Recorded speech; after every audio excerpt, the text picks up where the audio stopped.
mayor for all of Fresno. We agree with this aspiration. We believe that's why he earned the votes and trust of a majority of Fresnans. That's why we believe in holding him accountable to that promise.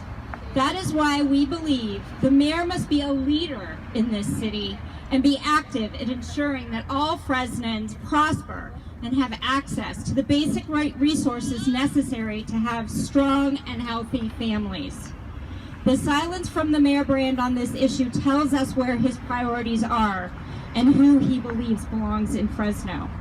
We know that immigrants and refugees are the most vulnerable members of our city, and we demand that the city take action to address this concern by investing in by investing all of our collective tax dollars in a fair manner so that the needs of Fresnans in all corners of our community are met.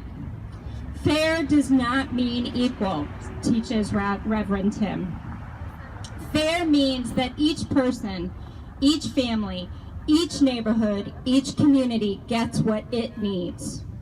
We have laid out a concrete policy proposal that we believe will begin to do that. A legal defense fund and an Office of Immigrant Affairs makes moral, economic, and social sense to keep families together.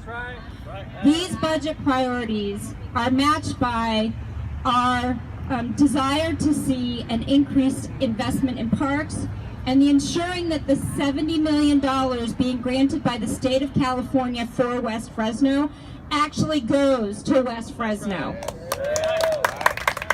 The mayor cannot ignore the most vulnerable. The time for silence and waiting is unacceptable and disappointing. This is a time for leadership from the mayor and from our city council members who also have the power to invest in one healthy Fresno that welcomes and invests in all Fresnans. Additionally, we have silence from Congressman Nunes.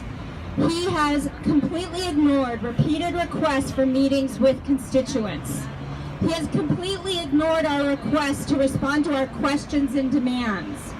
The congressman has not acknowledged our invitation to meet with those affected by federal policies that he is supporting, including Muslim families affected by the repeated attempts to ban Muslims.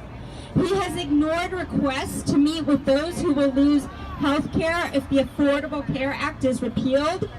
He has ignored requests to meet with faith leaders. And he did not even acknowledge the pain his constituents have and continue to face in the wake of the random gun violence that occurred just blocks from here only a few days ago. Any day now, Trump Care 2.0 will be voted on, and it is alarming that we have not heard a word from Representative Nunes, nor do we know where Representative Valadao stands. We know this proposal means life and death for hundreds and thousands of our people. As people of faith, we are called to rebuke those who put idols before the love of God and love of neighbor. Those idols now take the form of political ideology, greed, and the pursuit of power. We rebuke these false idols and demand that Representative Nunes open his heart, remember his people who comprise one of the poorest regions in the country, and put the ideals of justice and common good of our families above his political ambition and ideology.